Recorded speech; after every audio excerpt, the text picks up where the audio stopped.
warahmatullahi wabarakatuh. Perkenalkan, nama saya Yusni Agustina, guru Bahasa Indonesia di MAN 2 Ciamis, sekaligus mahasiswa PPG dalam jabatan Kementerian Agama tahun 2023 di LPTK Universitas Islam Malang. Berikut ini adalah video pembelajaran PPL kedua saya dengan materi menganalisis unsur pembangun puisi pada siswa kelas 10 dengan menggunakan model pembelajaran problem based learning. Selamat menyaksikan. Bismillahirrahmanirrahim. Assalamualaikum warahmatullahi wabarakatuh. Waalaikumsalam warahmatullahi wabarakatuh. Bagaimana kabar kalian hari ini? Alhamdulillah, luar biasa. Allahu Akbar. Ya, senang sekali ya. Alhamdulillah pada hari ini kita bisa berjumpa lagi belajar di pagi hari yang cerah ini dalam keadaan sehat walafiat. Sebelum memulai pembelajaran, kita akan berdoa terlebih dahulu. Silahkan untuk berdoa dipimpin oleh ketua kelas. Aufa, silahkan pimpin doa teman-temannya. Sebelum kita belajar apa ini kita berdoa. Doa dalam hati mulai. Doa selesai. Ya, terima kasih Aufa. Ya, mudah-mudahan kegiatan pembelajaran kita hari ini berjalan dengan lancar dan mendapatkan keberkahan dari Allah Subhanahu wa taala. Amin ya rabbal alamin. Anak-anak, Ibu akan mengecek kehadiran kalian terlebih dahulu. Aufa Muhammad hadir. Ade Farhan hadir. Dian Sumarni hadir. Dika hadir. Taika hadir. Baik anak-anak, untuk membangkitkan semangat supaya belajar kita hari ini semangat dan kalian bisa mendapatkan pembelajaran dengan baik, silahkan kita akan melakukan ice breathing terlebih dahulu. Kalian berdiri semuanya. Dulu, ikuti gerakan di sini ya. Nah, ice breathing dulu.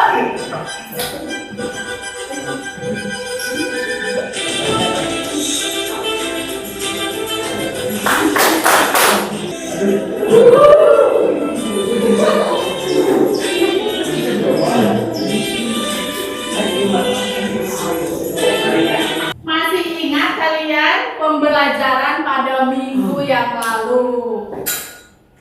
Nah, Ibu bahas apa pembelajaran minggu yang lalu? Masih ingat? Silakan. Membaca dan mendemonstrasikan puisi. Membacakan puisi dan mendemonstrasikan puisi. Ya, pada minggu lalu kita sudah praktik membaca puisi. Ya, kalian seorang-seorang ke depan untuk membacakan puisi. Masih ingat apa saja hal-hal yang harus diperhatikan dalam membacakan puisi di depan kelas atau di depan umum? Siapa yang mau menjawab? Ya, apa? Vokal atau artikulasi, yang kedua ekspresi. Iya, jadi yang harus diperhatikan pertama adalah vokal atau artikulasi. Ya, betul sekali Aufa, terima kasih ya. Jadi benar hal yang harus diperhatikan ketika baca puisi itu adalah vokal, artikulasi harus jelas. Ya, betul sekali. Terima kasih. Ini masih ingat ya hal-hal yang harus diperhatikan dalam mendemonstrasikan atau membacakan puisi. Betul ya, masih pintar. Tepuk tangan ya sekali lagi ya. Masih mengingat pelajaran minggu lalu. Namun setelah kemarin kita praktik, kalian praktik, Ibu melihat masih ada siswa yang ternyata belum memenuhi standar nilainya, masih ada yang kurang dalam membacakan puisi. Nah, Ibu lihat nih nilai kok ada yang kurang bagus nih hasilnya. Kira-kira apa kendala atau kesulitan apa yang kamu alami pada saat itu ketika praktik ke depan membaca puisi sehingga kurang maksimal? Kesulitan apa? Kendala apa yang kalian rasakan? Iya, apa? Kurang percaya diri. Kurang percaya diri. Jadi masalahnya adalah kurang percaya diri. Malu. Ya, apa kalian malu? Grogi. Iya, apa? Grogi. Grogi tadi malu. Wildan merasa malu ya. Terus ini grogi. Berikutnya, kira-kira apa solusinya? Saran. Kalau kalian kemarin kan merasa kesulitan, malu, grogi, tidak percaya diri, tidak memahami puisi, kira-kira solusinya harus bagaimana? Harus bagaimana supaya kalian nanti tampil maksimal dalam membaca puisi itu? Harus sering berlatih, Bu. Iya, betul sekali, harus sering berlatih dalam membacakan puisi. Selain harus sering berlatih, apalagi harus memahami suasana dari puisi tersebut. Ya, ada motivasi di sini. Orang-orang yang berhenti belajar akan menjadi pemilik masa lalu. Orang-orang yang masih terus belajar akan menjadi pemilik masa depan. Artinya adalah kalian jangan berhenti belajar. Jadi kalian kalau berhenti belajar hanya kalian menjadi pemilik masa lalu. Tapi kalau kalian terus-menerus belajar akan menjadi pemilik penguasa masa depan. Belajar kira apa sih manfaat dari belajar puisi ini? Manfaatnya untuk apa? Manfaat puisi adalah yang pertama tentu apa? Untuk meningkatkan kreativitas kalian. Lalu untuk apalagi mencurahkan isi hati. Membangun puisi ini ya mencakup di sini ada unsur fisik. Yang namanya fisik, tahu kalian fisik? Dianalogikan, diumpamakan unsur fisik puisi di sini kan fisik di sini, lihat fisik puisi. Tampak terlihat sama seperti manusia. Fisik ibu tampak. Fisik manusia juga ada unsur fisik dan unsur batin. Ya, manusia juga punya fisik, punya batin atau jasmani dan rohani. Nah, jasmani di sini sama dengan fisik. Nih ibu, fisik ibu. Bagaimana ibu? Oh, berapa tinggi badannya?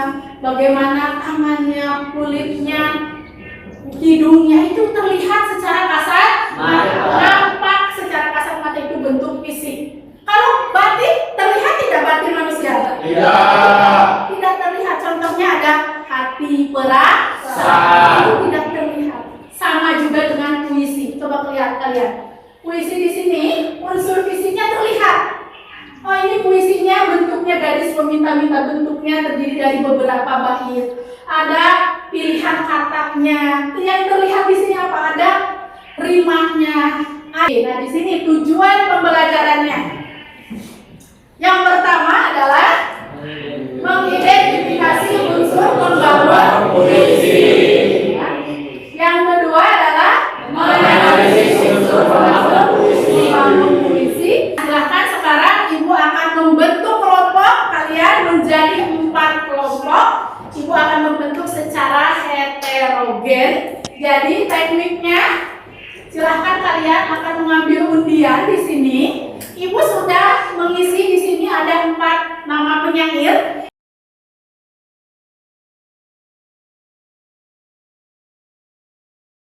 Anak-anak, sebelumnya ibu sudah memberikan kalian link untuk belajar, sumber belajar. Ibu sudah menugaskan kalian untuk mempelajari beberapa materi pada sumber belajar yang dimana di e-learning. Ibu sudah menugaskan kalian untuk membaca materi menganalisis puisi di e-learning ya? Sudah dilihat? Sudah? Ibu akan menayangkan puisi.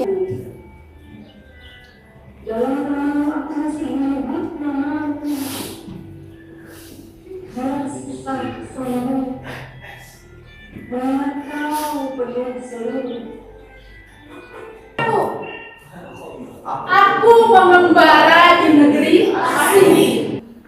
Berdasarkan apa yang sudah kalian pahami di sumber-sumber belajar yang sudah dipelajari di rumah, kira-kira di sini apa saja unsur fisik yang kamu temukan dalam puisi ini? Ada unsur fisik apa? Iya, ada apa dia? Rima. Ada rima. Betul sih, bagaimana rimanya dia di sini? Rima itu artinya apa? Rima itu? Nah, rima itu adalah pengulangan bunyi dalam puisi. Bisa bunyinya di awal, di tengah, atau di akhir. Nah, dari sini kalian nanti akan kerja kelompok ya. Gadis Pemuna-Muna, karya Toto Sudarmo Bahtiar. setiap kita bertemu, gadis kecil berdamai kecil. Silakan. Di sini perwakilan kelompok ini ada beberapa puisi yang akan dianalisis. Jadi bukan hanya puisi garis meminta-minta, di sini ada 3 puisi, ada 4 puisi yang harus dianalisis oleh kalian. Silakan perwakilan kelompok ke depan untuk mengambil judul puisi apa yang akan dianalisis. Silakan satu orang ke depan perwakilan kelompok. Jasmi ini. Iya, apa nih namanya Jasmi? Nah di sini Ibu akan membagikan LKPD. Nih lihat LKPD-nya. Ya. Silakan dari puisinya. Puisi yang kalian akan analisis ada di LKPD ini ya. Silakan dibaca dulu materinya. Setelah itu kalian harus menuliskan analisisnya di karton. Ya di sini nanti Ibu akan membagikan di karton. Tulis hasil analisis di sini. Analisis puisi gadis meminta-minta. Di bawah aja. Ya, di bawah itu ini hasilnya. Kelompok terus judul puisinya ya, ditulis ya. Analisis puisi apa analisisnya? Unsur fisik dan unsur batin dari puisi itu. Ya. Ibu sambil melakukan penilaian ya. Jadi kalian sambil mengerjakan ibu nilai mana yang bekerja.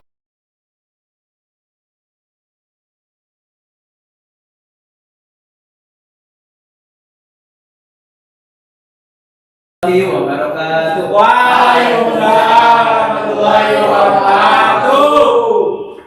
Kami dari kelompok PS Rendra ingin menyampaikan analisis kami terkait puisi yang berjudul Gadis Peminta-Minta karya Toto Sudarto Batiar dari Menara Katedral. Yang kedua ada Majas Metafora yang berisi Tengadah padaku pada bulan merah jambu.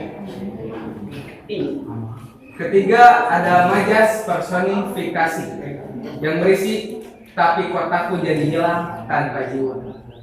Dan amanat dari puisi ini adalah sesama manusia kita harus saling menghargai dan memandang kedudukan sosial. Dalam kehidupan sosial rasa simpati dan empati sangat diperlukan untuk menciptakan hubungan dan hati yang harmonis. Iya, terima kasih dulu. Unsur batin puisi ini yaitu yang pertama ada tema. Tema puisi ini adalah masa muda. Dalam puisi ini pengarang bercerita tentang masa muda yang ia sia-siakan.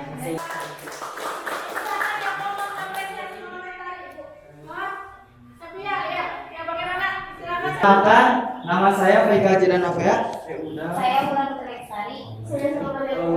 Saya Yodani Husamdani. Yang kelima, gaya bahasa.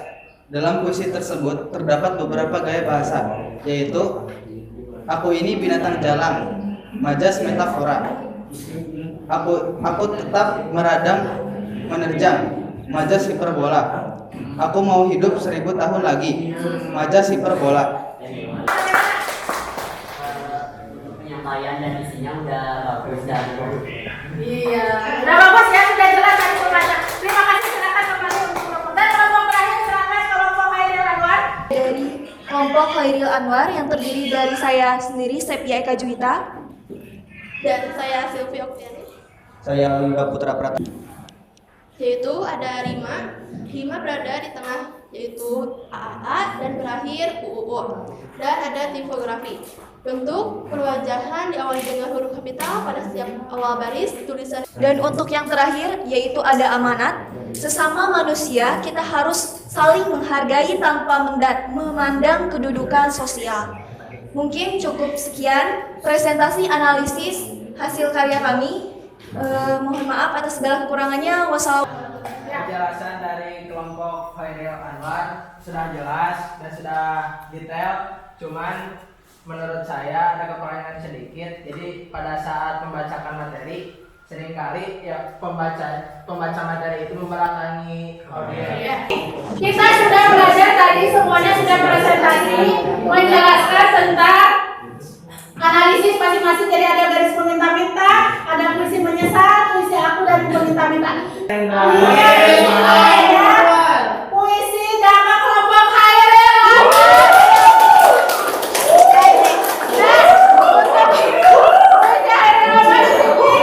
Ada hadiah nih, silakan untuk dari ada hadiah reward ya, silakan buat teman-temannya dan juga tadi ketua kelas kita Aupa.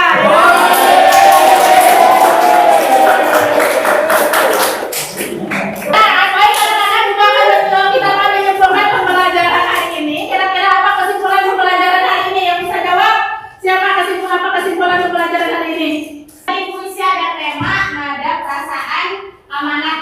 Iya, betul sekali. Ya, sekarang bagaimana perasaan kalian?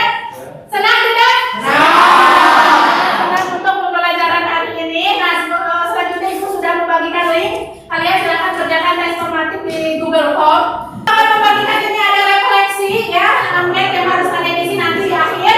Boleh diisi bagaimana perasaan kalian selama melakukan pembelajaran. Anak-anak, untuk tugas di rumah minggu depan kita akan belajar menulis puisi. Silahkan kalian pelajari di rumah langkah-langkah dalam menulis puisi. Nah, untuk penutup pembelajaran silahkan dipimpin oleh ketua kelas untuk berdoa. Silahkan Aupa pimpin doa untuk penutup pembelajarannya. Ya, alhamdulillahirobbilalamin. Terima kasih